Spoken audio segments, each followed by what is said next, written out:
Welcome to Rittia's podcasts. You are now listening to the prologue of the story. 4 years and 9 days, my life in the kingdom of hell. Okay, so picture this. You're living in Cambodia. It's 1975. Life, it's not perfect, but it's yours, right? It's your world. But then April 17th hits and everything changes just like that. Everything. And today we're diving deep into this, into what it was like to live through that day and the years that followed under the Khmer Rouge. Yeah. We've got Kamnap Rithia's firsthand account to guide us, his memoir, 4 years and 9 days, My Life in the Kingdom of Hell. It's not every day that we get to hear a survivor's voice this directly, especially through, what we're focusing on today, excerpts from the prologue and a really interesting piece. It's an adaptation of a Khmer poem that he composed about his experiences. I think it adds like a whole other emotional level, to what we're talking about. It does. And Rithia, he describes that day, April 17th, as stepping into a different dimension, a world of unimaginable cruelty and suffering. It wasn't just like a change in government, it was like the whole world shifted. For someone like Rithia, what do you think was like the most immediate impact of such a change, just psychologically? I mean, you've got to think about it. One day you have your routine, you have some sense of how the world works, even if it's tough, and then the next, boom, everything is just dictated by forces you don't understand, rules that don't make any sense. That uncertainty, it's got to be incredibly disorienting, even before any physical violence even starts. And right in the middle of all that chaos and fear, Rithia, he makes this vow, right?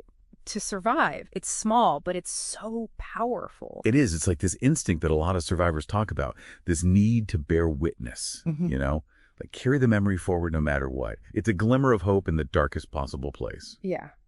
And he talks about the landscape just littered with corpses, not even as a statistic, but like a sensory detail, this constant reminder of what the regime was capable of. How do you think, like, living with that constant presence of death, that knowledge that it could be you at any moment, how do you think that affects how survivors like Rithia view the world? I think it fundamentally challenges their belief systems. Most societies, even during war, they have rituals around death, ways to cope, to find meaning. But with the Khmer Rouge, death was random, meaningless. Got to be hard to have faith in anything when you're surrounded by that kind of loss. And then after years under the Khmer Rouge, Rithia escaped on April 26, 1979. Almost 4 months after the Vietnamese drove out the Khmer Rouge. Yeah. But it's not over. He has this, he describes this new threat, the Vietnamese communists, and he uses this analogy. He says, escaped a crocodile-infested lake only to encounter a pride of tigers on the shore. It's like being stuck between two equally dangerous things. Yeah, and it makes you wonder about, like, the politics of all of this. Why was there so much hostility between them? You'd think, ideologically, they'd be aligned, right? Well, that's where it gets complicated. Pol Pot and his idea of this agrarian utopia, it drew on some Marxist ideas, sure, but it was so distorted. It was mixed with this Khmer nationalism, this paranoia, especially towards Vietnam. It wasn't just a crash of ideologies. It was a power struggle. Yeah. Fueled by a deep mistrust. And that mistrust turned violent, brutal. For Rithia, caught in the middle of it all, it must have felt like there was nowhere safe. He focuses on these symbols, too, the hammer and sickle, the classic symbol of the worker-peasant alliance. But for him, they're twisted. He says, the sickle to cut down the farmers, the hammer to crush the workers. It's such a powerful image how easily symbols can be manipulated, right? Propaganda 101, right? Yeah. You take something that should represent unity, progress, and twist it to justify anything. It makes you think about how symbols and slogans are used to shape how we see things. And not just in, totalitarian regimes, but in our own lives, too. And for Rithia, it wasn't just theoretical. He lived through it. He says, even as he fought for freedom, the stench of death hung heavy in the air. That constant sensory reminder, it's hard to imagine the psychological impact. Trauma lives in our senses. A smell, a sound, anything can trigger those memories, take you right back. That description, it just shows how deep the trauma was. It wasn't just what he saw, it was everywhere. Finally, 1980, Rithia makes it to Canada. He goes from this tyranny to a nation that's built on freedom and individual rights. It's such a stark contrast. It's like coming out of a nightmare into the sunlight. And before we move on to that part of his journey, I'm curious about how he even began to capture these experiences, to turn them into this memoir. You mentioned it wasn't a simple process. Oh, it rarely is for survivors. Yeah. Rithia, he started with these fragmented notes, in French and English, actually. Wow. It really shows how broken memory can be after trauma. It takes time sometimes years, to put those pieces back together. It does. Yeah. And then he creates this Khmer poem inspired by his English writing. Why the shift to poetry, do you think? I think, after years of being forced to suppress it, it was a way to reconnect with his language, his culture. Mm-hmm. Trauma can really disconnect you from who you are.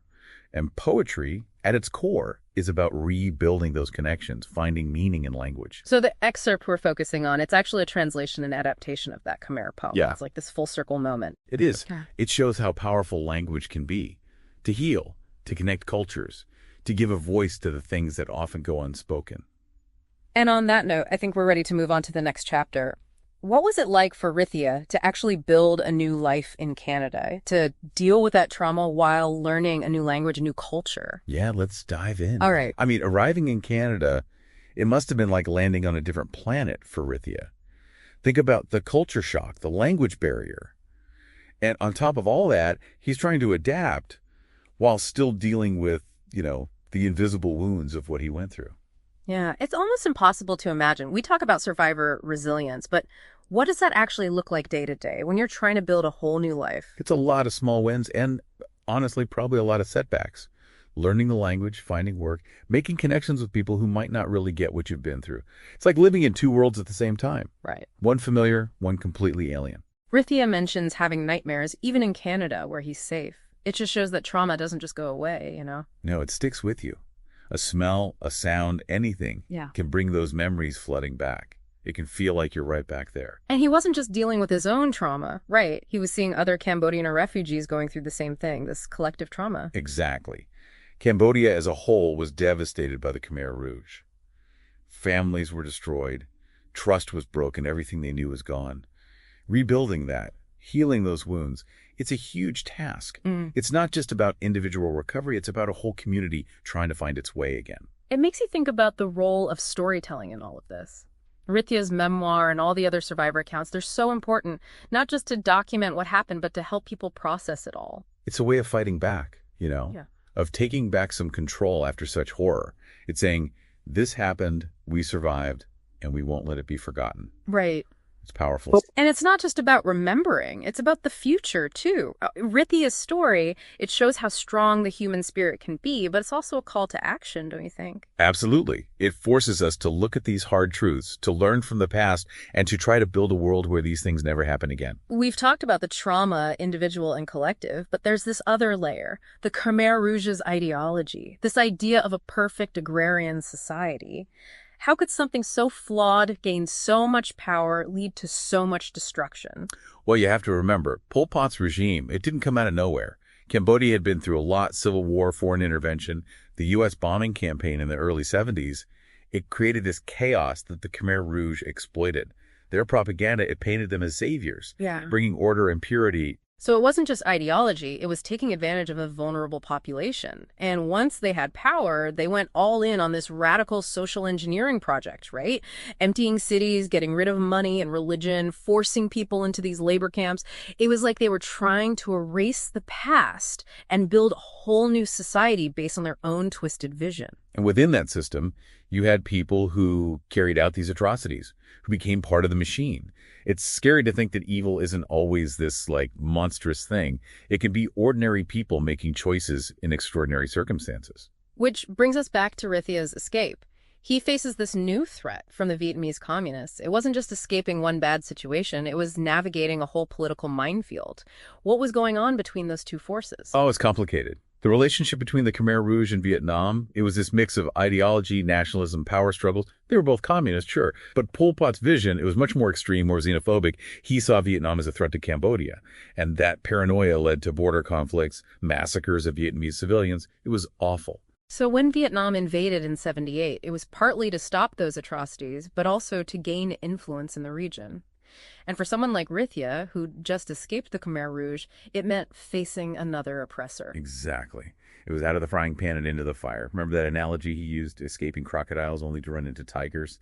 It perfectly captures that feeling of being trapped. It shows that history isn't always black and white, good versus evil. It's messy, complicated, with all these different factors at play. And within all of that mess, there are stories of resilience, of courage. Rithia's journey is a perfect example. He didn't just survive. He found a way to rebuild his life, to find meaning after losing so much. Yeah, it's incredible. It is. And he did all that while carrying the weight of his experiences, the memory of those who didn't make it, the responsibility to tell their story. You mentioned earlier how Rithia's journey to writing his memoir was complex. He started with those fragmented notes, then the chronological narrative in English, and then finally the Khmer poem. Why that shift to poetry, do you think? What was the significance of that? It's a fascinating process, and I think it shows how healing from trauma isn't straightforward. Those early notes, they're like pieces of a shattered mirror, right?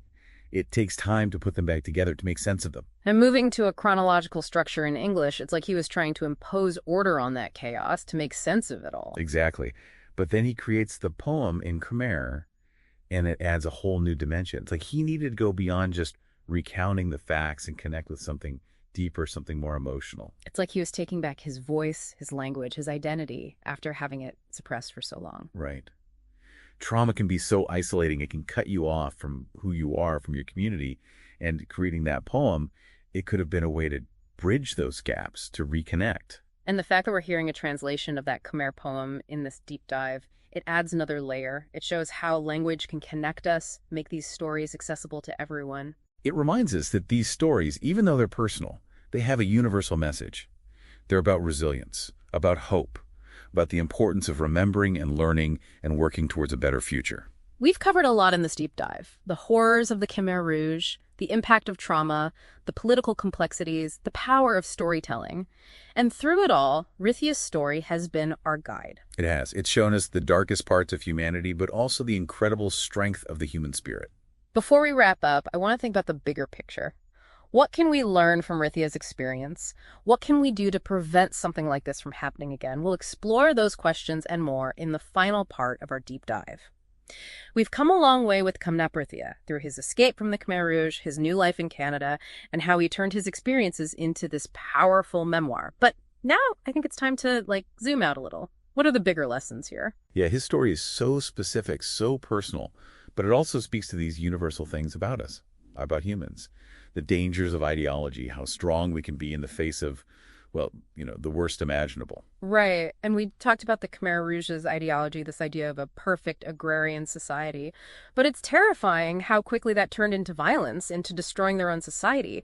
How do we even guard against that when words become weapons? That's the question, isn't it? It keeps coming up throughout history. Totalitarian regimes, extremist groups, it's like there's this pull towards simple solutions, promises of purity, especially when things are chaotic or people are struggling. It's seductive. It is. And Rithia's story is a reminder that those promises, they come at a huge cost.